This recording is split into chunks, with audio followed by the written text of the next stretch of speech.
నమస్కారం. ఎన్ఎక్స్టీజీ న్యూస్ కి స్వాగతం. ఈనాటి వార్తా విశేషాలు. సెప్టెంబర్ 1 నుంచి రాష్ట్ర వ్యాప్తంగా రెవెన్యూ సదస్సులు నిర్వహిస్తామని మంత్రి మండిపల్లి రాంప్రసాద్ రెడ్డి వెల్లడించారు. రెవెన్యూ శాఖలో ఆన్లైన్ ట్యాపరింగ్, రికార్డుల తారుమారుపై గ్రామ స్థాయిలో బాధితుల నుంచి అధికారులు ఫిర్యాదులు తీసుకుని పరిష్కరిస్తారని చెప్పారు. గడిచిన 5 ఏళ్లలో రెవెన్యూ పరంగా ప్రజలు అనేక సమస్యలను ఎదుర్కొన్నారని అన్నారు. ఈ సభల్లో గ్రామస్థాయి అధికారుల నుంచి కలెక్టర్ వరకు పాల్గొంటారని చెప్పారు. టీడీపీ కేంద్ర కార్యాలయంలో ప్రజా దర్బార్ నిర్వహించిన మంత్రి అక్కడికి వచ్చిన ప్రజల నుంచి వినతులు స్వీకరించారు. ప్రతి సమస్యను స్థానిక అధికారుల దృష్టికి తీసుకెళ్లి పరిష్కరించనున్నట్లు తెలిపారు. రేపు 1వ తారీఖు నుంచి ఆంధ్ర రాష్ట్రంలో రెవెన్యూ సదస్సులు జరుగుతూ ఉన్నాయి. గత 5 సంవత్సరాల్లో రెవెన్యూ పరంగా ఏ సమస్యలు ఎదుర్కొన్నామో, వైసీపీ ప్రభుత్వం యొక్క ఆగడాలైతేనే ఆ రోజు ఆన్లైన్ ట్యాంపరింగు, రికార్డ్స్ తారుమారు, ఈ విషయాల గురించి ప్రతి ఒక్క గ్రామ స్థాయిలోకి అధికారులు వస్తున్నారు. వీఆర్ఓ కాడి నుంచి కలెక్టర్ వరకు మన గ్రామాలకే వచ్చి ఎవరైతే బాధితులు ఉంటారో వాళ్ళ దగ్గర నుంచే విన్నపాలు స్వీకరించడం జరుగుతుంది. కాబట్టి ఈ కార్యక్రమాన్ని జయప్రదం చేయండి. రాబోయే కాలంలో ముఖ్యంగా రెవెన్యూ విషయానికి వస్తే ఈ 5 సంవత్సరాల్లో సమస్యలన్నీ పరిష్కరించి మంచి పేరు తెచ్చుకునే విధంగా ఈ రాష్ట్ర ప్రభుత్వం రెవెన్యూ శాఖ పనిచేస్తుంది. అనకాపల్లి జిల్లా పరవాడలోని సినర్జీన్ కంపెనీ బాధితులకు పరిహారం ఇస్తున్నట్లు హోంమంత్రి అనిత తెలిపారు. ఈ ప్రమాదంలో మృతి చెందిన 3 కుటుంబాలకు 1 కోటి చొప్పున పరిహారం ఇస్తున్నట్లు చెప్పారు. అచ్యుతాపురం సైజ్ పరవాడ సినర్జీన్ కంపెనీ ఈ 2 ప్రమాదాల్లోనూ బాధితులను ఆదుకున్నది కూటమి ప్రభుత్వమేనన్నారు. కార్మికుల కుటుంబాలను అడ్డం పెట్టుకుని వైసీపీ నేతలు రాజకీయం చేస్తున్నారని విమర్శించారు. ప్రమాదం జరిగిన కొన్ని గంటల్లోనే సీఎం చంద్రబాబు విశాఖ వచ్చి బాధితులకు భరోసా కల్పించారని గుర్తు చేశారు. 2 ఘటనలపై హోంమంత్రిగా తాను ఇక్కడే ఉండి పర్యవేక్షించారని అనిత చెప్పారు. టీడీఆర్ బాండ్ల అక్రమాలపై విచారణకు కమిటీ వేశామని, సెప్టెంబర్ చివరి నాటికి టీడీఆర్ బాండ్ల అక్రమాలు తెలుస్తామని రాష్ట్ర మున్సిపల్ శాఖ మంత్రి నారాయణ తెలిపారు. తిరుపతిలో ఆయన మీడియాతో మాట్లాడుతూ టీడీఆర్ బాండ్లపై 1000 కోట్లు పక్కదారి పట్టాయన్నారు. కమిటీ నివేదిక వచ్చాక తదుపరి చర్యలు తీసుకుంటామన్నారు. వైసీపీ పాలనలో అవినీతిని కొత్త పుంతలు తొక్కించారు. నగరపాలక సంస్థల్లో ఉద్యోగులను నియమించి వ్యక్తిగత అవసరాలకు వినియోగించారు. మున్సిపల్ శాఖలోని సమస్యలను 6 నెలల్లోనే పరిష్కరిస్తామని నారాయణ వెల్లడించారు. టీడీఆర్ బాండ్స్ మీద రాష్ట్రం మొత్తంలో మెజారిటీ మున్సిపాలిటీస్ అవసరాలు జరిగినాయి. దాన్ని ఆపేసాం. యాక్చువల్గా ఆపమనం టెంపరీగా ఈ నెలాఖరు వరకు ఆపమనం. ఇప్పుడు ఒక్కొక్క దగ్గర వెరిఫై చేసి ఒక కమిటీలు వేసి వెరిఫై చేసి యాక్షన్ తీసుకుంటూ రిలీజ్ చేస్తూ వస్తున్నాం. ఇక్కడ కూడా టీడీఆర్ బాండ్లలో అవకతవకలు జరిగినాయి. దాని మీద కూడా యాక్చువల్గా కమిటీ వేసాము. ఇది రాష్ట్రంలో అనేక మున్సిపాలిటీ జరిగింది. అసలు అట్లాంటి అవకతవకలు జరుగుతాయని నాకు 2014-19 దాకా 5 సంవత్సరాలు తెలియదు. అసలు నిజంగా నాకు తెలియదు. అట్లాంటివన్నీ ప్రజలకు నేర్పించేశారు వీళ్ళు. అంటే నేను ఒక వ్యక్తి ల్యాండ్ అక్విజిషన్ ఒక దగ్గర ఇచ్చారు ప్రభుత్వానికి. అక్కడున్న ల్యాండ్ కాస్ట్ చదరపు గజం 5,000. అతనేం చేశాడు, అడ్రస్ ఎక్కడో టౌన్ సిటీలో సెంటర్లో ఉండే ఇంటి అడ్రస్ ఇచ్చాడు. అక్కడంతా స్క్వేర్ యాడ్ వచ్చి 50,000. ఆయన ఉండేది 5,000 ఇచ్చేది. ఆ అడ్రస్ ఇచ్చారు. ఆ అడ్రస్ ప్రకారం టీడీఆర్ బాండ్స్ క్యాల్కులేషన్ చేశారు. ఈ విధంగా 1000 కోట్లు యాక్చువల్గా టీడీఆర్ బాండ్ వల్ల నష్టం జరిగింది ప్రభుత్వానికి. 100 కాదు, 1000 కోట్లు. కాబట్టి దాని మీద యాక్చువల్గా తరువుగా స్టడీ చేస్తున్నాం, ఎంక్వైరీ చేస్తున్నాం. అయితే ప్రజలు ఇబ్బంది పడకుండా రాష్ట్రంలో అన్ని దగ్గర నెక్స్ట్ మంత్ ఎండింగ్కి టీడీఆర్ బాండ్ ఇబ్బంది లేకుండా 123 మున్సిపాలిటీస్లో దాన్ని క్లియర్ చేస్తామని ప్రజలందరికీ చెప్తున్నాం. ఇది కేవలం టెంపరీగా ఇబ్బందే. ఇల్లు కట్టుకునే వాళ్ళకి ఇబ్బంది. అందువల్ల 1 by 1 రిలీజ్ చేస్తూ వస్తున్నాం. నెక్స్ట్ మంత్ ఎండింగ్కి 120 మున్సిపాలిటీస్లో ఈ టీడీఆర్ బాండ్ గురించి ఇబ్బంది రావడానికి చేస్తామని ప్రజలందరికీ తెలియజేస్తున్నాము. గజపతి నగరం నియోజకవర్గంలో ఈవీఎం తనిఖీ అనుమానాస్పదంగా మారింది. గజపతి నగరం అసెంబ్లీ సెగ్మెంట్ ఓట్లపై వైఎస్ఆర్సీపీ నేతలు ఎన్నికల కమిషన్ కు ఫిర్యాదు చేశారు. పోలింగ్ బూత్ నంబర్ 20 పెదకాద ఈవీఎం తనిఖీ చేయాలని, వీవీప్యాట్ లెక్కించాలని ఫిర్యాదులో పేర్కొన్నారు. అయితే వైఎస్ఆర్సీపీ ఫిర్యాదుకు సంబంధం లేకుండా అధికారులు మాక్ పోలింగ్ నిర్వహించడం వివాదాస్పదంగా మారింది. పథకాద ఈవీఎంలో డేటా మొత్తం అధికారులు తొలగించారు. వీవీప్యాట్ బాక్స్ లోనూ వీవీప్యాట్లు కనిపించలేదు. ఈవీఎంలో డేటా తొలగించి కొత్త గుర్తులను లోడ్ చేశారు. అయితే కొత్త గుర్తులతో మాక్ పోలింగ్ నిర్వహించడంపై అనుమానాలు వ్యక్తమవుతున్నాయి. వైఎస్ఆర్సీపీ అడిగిన ఈవీఎం స్ట్రాంగ్ రూమ్, కౌంటింగ్ కేంద్రం, సీసీ ఫుటేజ్, బ్యాటరీ లెవెల్ డేటాను ఎన్నికల అధికారులు ఇవ్వలేదు. దీంతో ఒంగోలు తరహాలోనూ మాక్ పోలింగ్ తో అధికారులు డ్రామా నడిపిస్తున్నట్లు ఆరోపణలు వస్తున్నాయి. కొత్త గుర్తులతో 1400 ఓట్లు మాక్ పోలింగ్ జరిగింది. ఫ్యాన్, సైకిల్ గుర్తులు లేకుండానే మాక్ పోలింగ్ నిర్వహణపై అనుమానాలు వ్యక్తమవుతున్నాయి. శాంతిదూత మదర్ తెరెసా జయంతి సందర్భంగా వైఎస్ఆర్సీపీ అధినేత వైఎస్ జగన్మోహన్ రెడ్డి నివాళులు అర్పించారు. పేద ప్రజలు, రోగ పీడితులు, కుష్ఠవ్యాధి గ్రస్తులు, అనాథ పిల్లలే తన ఆస్తిగా భావించి వారందరినీ అక్కున చేర్చుకున్న మానవతామూర్తి మదర్ తెరెసా అని కొనియాడారు. ఎంతో మంది అనాథులు, అభాగ్యుల జీవితాల్లో వెలుగులు నింపడమే కాదు, అనాథ పేద పిల్లలకు విద్యా బుద్ధులు చెప్పించి వారి భవిష్యత్తుకు బంగారు బాటలు వేసిన మహోన్నత వ్యక్తి ఆమె అని ప్రశంసించారు. వైఎస్ఆర్సీపీ ప్రభుత్వ హయాంలో విజయవాడ నగరంలోని నిర్మల్ హృదయ భవన్ కార్యక్రమాలను మరింత ముందుకు తీసుకెళ్లేలా వారికి సహాయ సహకారాలు అందించామనే విషయాన్ని ఈ సందర్భంగా గుర్తు చేశారు. భారతరత్న, నోబెల్ బహుమతి గ్రహీత మదర్ తెరెసా గారి జయంతి సందర్భంగా మనస్ఫూర్తిగా నివాళులర్పిస్తున్నామని తెలిపారు. ఈ మేరకు ఎక్స్ లో పోస్ట్ చేశారు. రాష్ట్రంలో జరిగిన గ్రామ సభలు నిర్వహణ దేశ చరిత్రలో పవన్ కళ్యాణ్ చరిత్ర సృష్టించారని జనసేన పార్టీ రాష్ట్ర ప్రధాన కార్యదర్శి బోనబోయిన శ్రీనివాస్, జిల్లా అధ్యక్షుడు గాదే వెంకటేశ్వరరావు తెలిపారు. గ్రామ పంచాయతీ ద్వారా అభివృద్ధి ప్రజలకు మెరుగైన ఫలితాలు అందుతాయని చెప్పారు. ఈ మేరకు జిల్లా పార్టీ కార్యాలయంలో సోమవారం బోనబోయిన గాదే మీడియాతో మాట్లాడారు. పంచాయతీ నిర్వహణకు గత ప్రభుత్వం ఎలాంటి నిధులు మంజూరు చేయకుండా నిర్వీర్యం చేసిందని ఆరోపించారు. కానీ deputy CM Pawan Kalyan revenue, గ్రామాభివృద్ధి ధ్యేయంగా పనిచేస్తూ గ్రామ వ్యవస్థను బలోపేతం చేయడానికి ప్రణాళికలు సిద్ధం చేశారని అన్నారు. అదేవిధంగా సెప్టెంబర్ 2 పవన్ కళ్యాణ్ పుట్టినరోజు సందర్భంగా ప్రతి గ్రామంలో పచ్చదనం, పరిశుభ్రత పేరుతో మొక్కలు నాటే కార్యక్రమాన్ని ప్రారంభిస్తామని తెలిపారు. మొన్న జరిగినటువంటి గ్రామ సభలు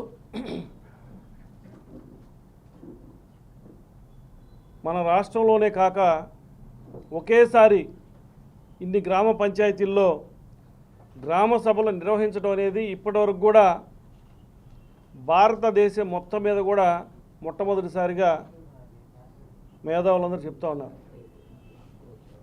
అంటే గత ప్రభుత్వం ఏ విధంగా పంచాయతీలు నిర్వీర్యం చేసి వారికి ఉన్నటువంటి అధికారాలని వారు అనుభవించకుండా వారు అధికారంతో గ్రామంలో ఉన్నటువంటి సంపదని కానివ్వండి, వారి గ్రామానికి వచ్చిన ఆదాయాన్ని కానివ్వండి, గ్రామంలో అభివృద్ధి చేసే కార్యక్రమంలో కూడా ఎక్కడా కూడా వారిని పక్కదారి పట్టించి వారందరూ కూడా నిర్వీర్యం చేసేటువంటి పరిస్థితుల్లో ఈ రోజున ఉప ముఖ్యమంత్రి పవన్ కళ్యాణ్ గారు ఆ శాఖ మంత్రివర్యులుగా ముఖ్యంగా గ్రామ వ్యవస్థను బలోపేతం చేయాలనే ఉద్దేశంతో ఎక్కడైతే బలహీనంగా మనం కనిపిస్తూ ఉన్నాం గ్రామాల్లో ప్రతి గ్రామానికి కూడా వారికి అధికారాలు ఇవ్వాలి, గ్రామ సర్పంచ్కి అధికారాలు ఇవ్వాలి, గ్రామంలో ఉన్నటువంటి నాయకులే, గ్రామ ప్రజలే వారి అభివృద్ధి వారే చేసుకోవాలనే ఒక ఆకాంక్షతో మంచి సదుద్దేశంతో గ్రామ సభలు నిర్వహించడం జరిగింది. మేము ముందుగా వారికి రాష్ట్ర ప్రజలందరి తరఫున పవన్ కళ్యాణ్ గారికి ముందుగా కృతజ్ఞతలు తెలియజేస్తూ ఉన్నాం. ఎందుకంటే రాష్ట్రానికి కానీ భారతదేశానికి కానీ పట్టుకొమ్మలే ఉన్నాయంటే పంచాయతీలే. ఏ అభివృద్ధి జరగాలన్నా ఎక్కడైనా సరే గ్రామస్తులు బాగుంటేనే తద్వారా అక్కడ గ్రామంలో ఉన్న రైతులు కానివ్వండి, కార్మికులు కానివ్వండి, చిన్న చిన్న పనులు చేసుకునేటువంటి కార్మికులు కానివ్వండి, వారందరూ బాగుంటేనే రాష్ట్రం కానీ భారతదేశం కానీ బాగుంటుంది. ఆ ఉద్దేశంతో గ్రామ వ్యవస్థని బలోపేతం చేయడం కోసం పవన్ కళ్యాణ్ గారు చర్యలు చేపట్టారు. అందులో భాగంగానే చిన్న పంచాయతీలకు 10,000, పెద్ద పంచాయతీలకు 25,000 ఇవ్వడం జరిగింది ఆ యొక్క గ్రామ సభలు నిర్వహించుకోవటం కోసం. అంటే గతంలో రాష్ట్ర ప్రభుత్వం, జగన్మోహన్ రెడ్డి గారి హయాంలో ఉన్నటువంటి రాష్ట్ర ప్రభుత్వం ఎక్కడా కూడా ప్రతిపక్షాల వారిని ఎన్నికల్లో కూడా పాల్గొనకుండా దౌర్జన్యాలు చేసి అందరిని కూడా కేసులతో భయపెట్టి కొట్లాడి అందరిని కూడా భయపెట్టి నామినేషన్ కూడా వేయలేనటువంటి పరిస్థితుల్లో ప్రజలు ఏ రకంగా అయితే ఒక ఆశాభావంతో కూటమి ప్రభుత్వాన్ని గెలిపించారో వాళ్ళ ఆశలకు అనుగుణంగానే మా పార్టీ అధ్యక్షులు పవన్ కళ్యాణ్ గారు తను తీసుకున్నటువంటి మంత్రిత్వ శాఖని సమర్థవంతంగా నిర్వర్తించాలి అనే ఒక ఆలోచనతో పార్టీ కార్యకలాపాలు కూడా పక్కన పెట్టి నేను తీసుకున్నటువంటి శాఖకి న్యాయం చేయాలి, తద్వారా ప్రజలకు మంచి జరగాలనే ఒక ఆలోచనతో చూస్తున్నారు. 2 నెలల నుంచి కూడా అదే పనిగా ఆ శాఖలో ఉన్నటువంటి అఫీషియల్తో మీటింగులు పెట్టుకుంటూ ఏ రకంగా మంచి చేయాలనే ఒక ఆలోచనతో ముందుకు వెళుతూ దానిలో భాగంగానే ఎక్కడా ఎప్పుడూ జరగని విధంగా ఒక్కసారిగా రాష్ట్ర వ్యాప్తంగా ఉన్నటువంటి అన్ని పంచాయతీల్లో కూడా గ్రామ సభలు నిర్వహించడం కాకుండా ఆ గ్రామ సభల్లో ముఖ్యమంత్రి స్థాయి దగ్గర నుంచి మంత్రులు, ఎమ్మెల్యేలు, కిందున్నటువంటి అందరు అధికారులు, రాష్ట్ర ప్రభుత్వంలో ఉన్నటువంటి అందరు అధికారులు కూడా పాల్గొనే విధంగా చేయటం అనేది ఇక్కడ చర్చించుకోవాల్సింది. మనం మా అధ్యక్షుడిని కాదు కానీ పవన్ కళ్యాణ్ గారికి హర్షధ్వానాలతో అభినందించవలసినటువంటి విషయం అది. చెప్తున్నారని అక్కడ చూశాను, వైసీపీ వాళ్ళు వచ్చి మేము పెట్టామని. ఏం పెట్టారు మేము? వాళ్ళు ఏం పెట్టారు ప్రజలకు తెలీదా? ఏదో ఒక పత్రిక ఉంది కాబట్టి దాంట్లో రాస్తారని చెప్పేసి ఎవడో పెట్టాడు నేను ప్రెస్ మీట్లు. లేకపోతే ఏమో మరీ ఊస్తారేమని అనుకుంటారు. ఇది ఎక్కడా ఎప్పుడు జరగలేదు. గ్రామ సభలు పెట్టాలని చెప్పేసి ఒక నిర్ణయం అయితే ఉంది కానీ ప్రభుత్వంలో ఏదో తూతు మంత్రంగా జరిగినాయి. దానికి కూడా ఎవరుంటారో ఆ పంచాయతీ ప్రెసిడెంట్ కూర్చొని పెట్టకుండా. కానీ ఈసారి జరిగింది మొన్న 23వ తారీఖు జరిగింది. నిన్నదా చెప్పినట్లుగా రాష్ట్ర ముఖ్యమంత్రి దగ్గర నుంచి ఐఏఎస్ ఆఫీసర్లతో మొదలుకొని కింద వరకు కూడా కూర్చోవడం అనేది ఎప్పుడు జరగలేదు, జరగదు కూడా. సో అందువల్ల నిజంగా ఈ రాష్ట్ర ప్రజలందరూ ఒకసారి పవన్ కళ్యాణ్ గారి యొక్క ఆశయాలు ఏంటి అనేది మీరందరూ కూడా ఒకసారి ఆలోచించండి. కేవలం ఏదో అధికారం కావాలి, అధికారం వచ్చేస్తే నేనేదో ఇసుక తవ్వుకోవచ్చు, కొండలు కొట్టేసుకోవచ్చు, నాకు సంబంధించిన పెట్టుకోవచ్చు, వాళ్ళ ద్వారా కొన్ని వేల కోట్లు పక్కనేసుకోవచ్చు అనే ఆలోచన కాదైంది. హిందూ ఇతిహాసాలలో మహావిష్ణువు 8వ అవతారమే ద్వాపర యుగంలోని శ్రీకృష్ణ అవతారం. దుష్ట శిక్షణ శిష్ట రక్షణ అన్న గీతా ఉపదేశంతో మానవులని దిశానిర్దేశం చేశారు కృష్ణ భగవానుడు. సోమవారం శ్రీకృష్ణ జన్మాష్టమిని గుంటూరు నగరవాసులు ఘనంగా జరుపుకున్నారు. కృష్ణాష్టమి నాడు భక్తులు పగలంతా ఉపవాసం ఉండి సాయంత్రం శ్రీకృష్ణుని పూజిస్తారు. శ్రావణ మాసంలో లభించే పళ్ళు, అటుకులు, బెల్లం కలిపిన వెన్న, పెరుగు, మీగడ స్వామికి నైవేద్యంగా పెడతారు. అదేవిధంగా పురవీధుల్లో ఎత్తుగా ఒట్లు కట్టి పోటీపడి వాటిని కొడతారు. ఈ కార్యక్రమం భక్తుల కోలాహలం నడుమ సందడిగా జరుగుతోంది. గుంటూరు గీతా మందిరంలో శ్రీకృష్ణ జన్మాష్టమి పురస్కరించుకొని ప్రత్యేక పూజలు జరిగాయి. ఈ పూజల్లో భక్తులు పెద్ద సంఖ్యలో పాల్గొన్నారు.